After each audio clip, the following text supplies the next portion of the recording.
Hey guys, welcome to my YouTube channel. So this is me Kajol. मैं CA कर रही हूँ और फिलहाल मैं फाउंडेशन पास कर चुकी हूँ, इंटर्न में आ गई हूँ और अभी मेरी बुक्स आने बाकी है. तो बेसिकली मैं अभी बहुत फ्री चल रही हूँ, तो मैंने सोचा कि कुछ प्रोडक्टिव सा हो जाए, कुछ अलग सा कर लूँ. तो मेरे दिमाग में सबसे पहला थॉट यही था कि वीडियो बना लेती हूँ, क्योंकि आजकल सब यही कर रहे हैं ऑलमोस्ट.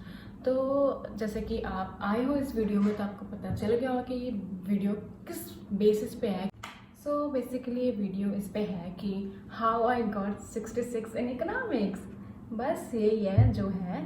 तो देखा जाए तो 66 इतना कुछ ज़्यादा हाइप नहीं हम कह सकते कि बहुत अच्छे मार्क्स है, ऐसा नहीं है, क्योंकि लोग लाते हैं 70 80 90 लाते हैं. बट जो स्टूडेंट कर रहे हैं सीए उन्हें पता है कि 66 मतलब हमें एग्रीगेट बनाने में बहुत हेल्प करता है. सीए में बेसिकली है कि एग्रीगेट पास हम ऐसे हो जाते हैं, चलो सब्जेक्ट वाइज हम पास हो जाते हैं, लेकिन एग्रीगेट बनाना मुश्किल होता है, काफ़ी मुश्किल होता है. अगर कोई कर रहा है सीए, जो देख रहे हैं वीडियो, वो बहुत रिलेट कर पाएंगे मुझे. अगर आप लोगों को ये वीडियो थोड़ी अजीब लग रही है कि मैं क्या बोल रही हूँ, तो प्लीज़ इग्नोर करना, क्योंकि बहुत अलग सा है मेरे लिए ये.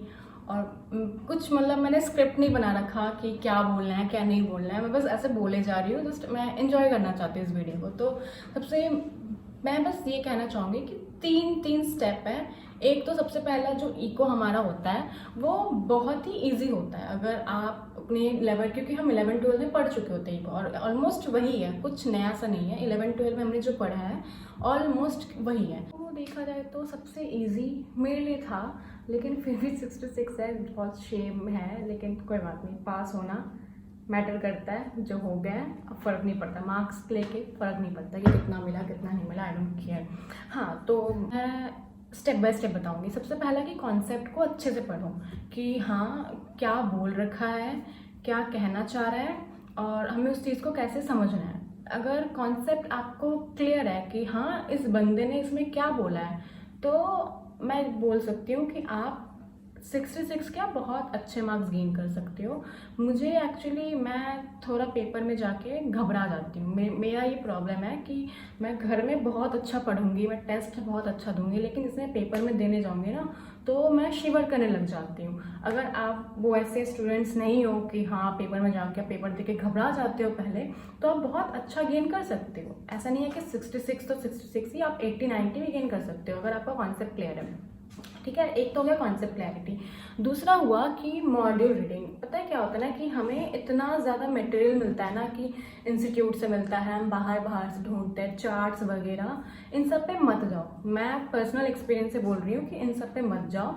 सबसे ईजी होता है मॉड्यूल रीडिंग करना. हाँ, मॉड्यूल का जो लैंग्वेज है थोड़ा टेक्निकल लैंग्वेज है, तो पता है क्या होता है ना कि जब पहली बार हम पढ़ते हैं तो हमें वो बहुत लगता है कि टफ है, लेकिन जैसे ही हम 2-3 बार गो थ्रू कर लेते हैं, फिर हम हाईलाइट कर लेते हैं, तो हमें इतना पूरा पेजेस पढ़ना भी नहीं पड़ता है. हमें पता होता है कि हाँ ये पॉइंट है इंपॉर्टेंट, हम इसको हाईलाइट कर लेते हैं. तो जब हम एंड में जब देखने जाते हैं कि मॉड्यूल में लिखा क्या है, तो हमारे दिमाग में अचानक क्लिक करता है वो चीज़ें. तो वही है कि मॉड्यूल रीडिंग अच्छे से होनी चाहिए, और एटलीस्ट 3-4 बार तो मॉड्यूल रीडिंग होनी ही चाहिए, नो मैटर व्हाट. और थर्ड जो है वो एक्सेप्शन है कि आपका करने का मन है तो आप करो. अगर आप करोगे तो बहुत अच्छी बात है. और आई थिंक ऑलमोस्ट लोग जानते हैं एमवी सर को. मैंने उनका वो लेक्चर देखा था, क्या बोलते हैं उसे, हाँ, जो एक वन शॉट करके होता है एग्जाम से, मैंने 1 महीने पहले देखा था. वन शॉट वीडियोस होते थे, और उसी चैप्टर का क्या होता था कि इंपॉर्टेंट क्वेश्चन पीवाईक्यू होता था, सर खुद पर्सनली सॉल्व करवाते थे. तो मैं बोलूँगी कि वो कर लो. अगर वो आपने किया, आप देखना जाके कि एग्जाम जब देने जाओगे ना, तो एटलीस्ट 50-60% जो सर ने करवाया होता है वहीं से आता है. उन्होंने क्या किया था कि हर एक चैप्टर का एक पर्टिकुलरली एक वीडियो लेक्चर वन शॉट के थ्रू हमें समझाया था चीज़ें. हर एक वो फ्री आप भी देख सकते हो, ठीक है. और साथ ही साथ उनके इम्पॉर्टेंट क्वेश्चंस पीवाईक्यूज, जो मैं बोलूँगी कि काफ़ी हेल्पफुल है. हर किसी को वो देखना चाहिए, क्योंकि 60-70% या 50% आप देखोगे कि ऑलमोस्ट कवर हो जाता है हमारा इंपॉर्टेंट क्वेश्चन, क्योंकि उसमें पीवाईक्यू भी था.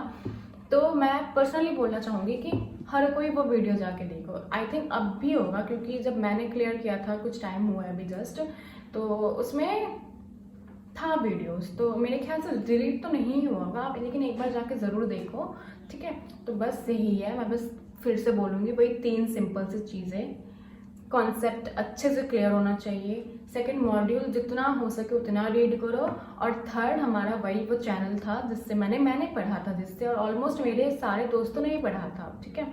और अगर मैं अलग से भी कुछ बोलना चाहूँ तो अगर देखो माइक्रो पोर्शन जो होता है ना, तो उसमें थोड़ा सा दिक्कत आता है। देखो मुझे तो आई थी दिक्कत, थोड़ी थोड़ी आई थी, लेकिन अगर मैं बोलूँ गेनिंग तो मैक्रो इकोनॉमिक्स बहुत गेनिंग है, ठीक है।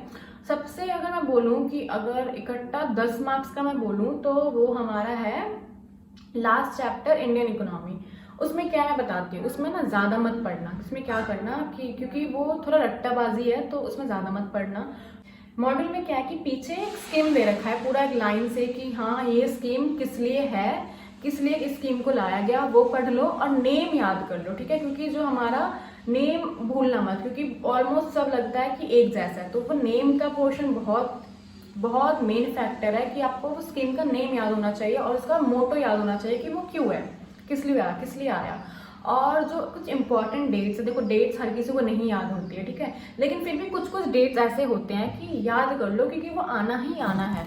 और तो बस यही सब है, पढ़ लेना अच्छे से, पास हो जाना। मई में एग्ज़ाम है, आई नो कैसा फील होता है, खैर मैं तो पास हूँ, मुझे क्या, लेकिन मुझे बस बताना था कि मैंने कैसे किया, तो मैंने बता दिया। सो अगर आप चाहते हो कि मैं ऐसे वीडियोस डालते रहूं तो please like share comment and subscribe. Thank you, bye bye.